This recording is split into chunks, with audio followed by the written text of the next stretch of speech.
punta po tayo dun sa issue ng agriculture. So recently, nag-declare ang Department of Agriculture ng food security emergency for rice. Paano to makakaapekto? Tingin po ninyo, kailangan ba talaga natin to para makontrol yung presyo ng bigas? Well, para sa akin, right direction ito, pero temporary.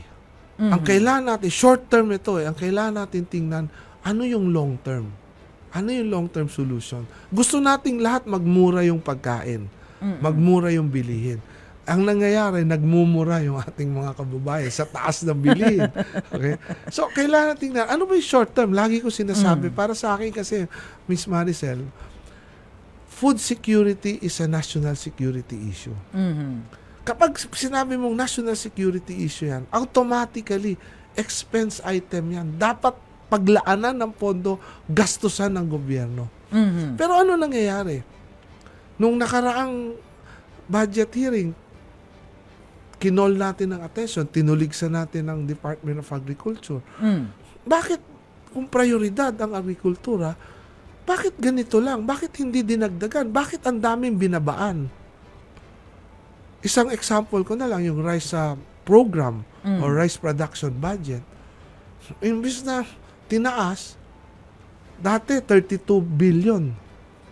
Ngayon, naging 21 billion. Kaya ang tanong ko doon, ano ba ang plano ninyo?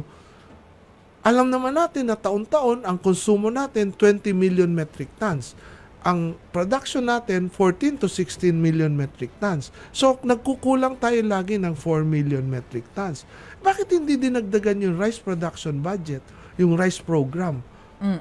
Imbis na yon, binawasan. So, ano ba? Nakadesign na ba yung budget natin para mag-import uli? Kaya sabi ko doon, kung ganyan po ang plano nyo, sana Department of Importation na lang po ang tawag sa inyo, hindi na DA. Puro import kasi. Puro import na lang. No? So, ang dapat tingnan, ang long-term solution really is, suportahan yung mga tinatawag kong food security soldiers, yung ating mga lokal na magsasaka. Sa paanong paraan? Taasan ang binibigay na farm inputs. Meron nga tayong farm inputs ngayon, bukod sa napakakonti, dumarating kung kailan mag-aanihan na. Wala nang kwenta. No? Meron tayong binibigay na mga fertilizer, abono. Pero hindi naman angkop doon sa lupang sinasaka. Kasi kung ano yung gustong bilhin ng DA, yun ang binibili, hindi tinitingnan kung ano yung bagay doon sa lupang sinasaka ng bawat isa.